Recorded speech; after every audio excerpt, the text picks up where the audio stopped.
मुन्ना भाई बाबा साहब का ये अपमान, बाबा साहब का ये अपमान, भाजपा वालों शर्म करो, भाजपा वालों शर्म करो, अमित शाह इस्तीफा दो, अमित शाह।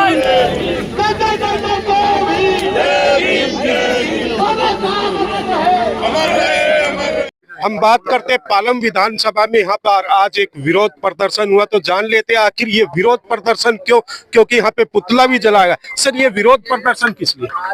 देखिए, ये दिल्ली और देश के लोगों का विरोध है, गुस्सा है अंदर। भारतीय जनता पार्टी के बड़े नेता अमित शाह जी ने संसद के अंदर बाबा साहब अम्बेडकर का अपमान किया, और ये पहला मौका नहीं है। जहां जहां भाजपा को मौका मिलता है, दलितों के नेताओं के खिलाफ भाजपा हमेशा से अपशब्द कहती आई है, और तमाम सारे मौके पे भाजपा ने कभी तो कहा संविधान को बदलना है, भाजपा कभी कहती है आरक्षण हमें खत्म करना है। तो भाजपा हमेशा से दलितों के खिलाफ रही है, और जहां भाजपा के जहां सरकार है 20-22 राज्यों में, इनकी सरकार बनने के बाद दलितों के खिलाफ में अपराध बढ़ गए हैं। ये भाजपा की मानसिकता को दिखाता है। अब दिल्ली के और देश के लोग कह रहे हैं जो बाबा साहब अम्बेडकर से करेगा प्यार, वो भाजपा से करेगा इनकार। अब देश के लोगों को तय करना है कि वो बाबा साहब अम्बेडकर की मानसिकता, बाबा साहब अम्बेडकर की विचारधारा के साथ उनको रहना है, या भारतीय जनता पार्टी की मानसिकता के साथ रहना है। कहीं ना कहीं लगता है चुनाव को लेके तो नहीं है इस तरह। ये तो अमित शाह जी से पूछिए।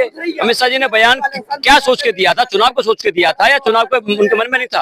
अमित शाह जी से पूछना चाहिए आपको ये सवाल। तो जी, आप क्या कहेंगे, क्यों प्रदर्शन है? सर, ये प्रदर्शन इसलिए कि जिस जनता ने, जिस जनता ने उनको एक तरह मान सम्मान देके देश का गृह मंत्री बनाया, और वही व्यक्ति आज बाबा साहब अम्बेडकर का, जिन्होंने संविधान को रचा, उसका अपमान कर रहे हैं, तो इससे शर्म की कोई बात नहीं है। मैं ये कहता हूँ कि देखो, एक ये नहीं दलित समाज का अपमान, उन्होंने पूरे सर्व समाज का अपमान किया है, और इसलिए उन्होंने देश की जनता से माफी मांगनी चाहिए और अपना रिजाइन देना चाहिए।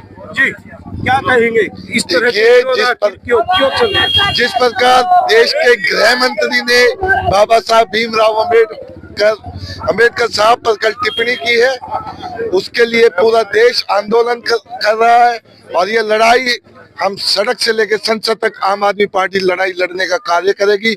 और जब तक आखिर एक प्रत्याशी क्यों इसका विरोध कर रहा है?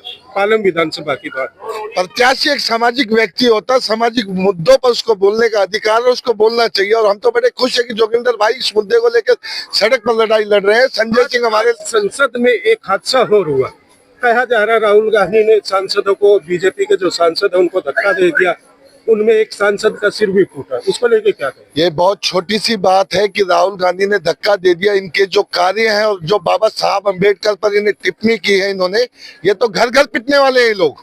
वो दिन दूर नहीं जब देश का युवा डंडा लेकर अमित शाह को ढूंढ रहा होगा। यानी कि जो सांसद है संसद भवन में भी पिटेंगे और बाहर भी पिटेंगे। बिल्कुल, क्योंकि इन्होंने युवाओं को कहा 2 करोड़ रोजगार देंगे, नहीं दिया। लोगों को बोला 15 लाख रुपए देंगे, नहीं दिए। सारे तो इनके जुमले होते हैं।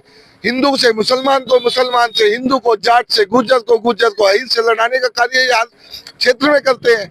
तो इनके कार्य क्या है? ये पिटने वाला ही कार्य है। और अब देश का लोग, दिल्ली की जनता जाग चुकी है, और अब ये लड़ाई सड़क से लेकर संसद तक आम आदमी पार्टी लड़ने का कार्य करेगी, जब तक ये माफीनामा नहीं मिल जाता। चलिए, आज पालम विधानसभा में एक विरोध प्रदर्शन हुआ, मैं दिखा देता हूँ। यहाँ पर पुतला भी फूंका गया, और जिस तरह जो अमित शाह जी के अम्बेडकर जी को लेकर जो टिप्पणी की गई थी, उसका विरोध यहाँ पे आम आदमी के प्रत्याशी जो है जोगिंदर जी और जो कार्यकर्ता है उनके द्वारा ये विरोध प्रदर्शन किया गया। हर खबर से आज आपको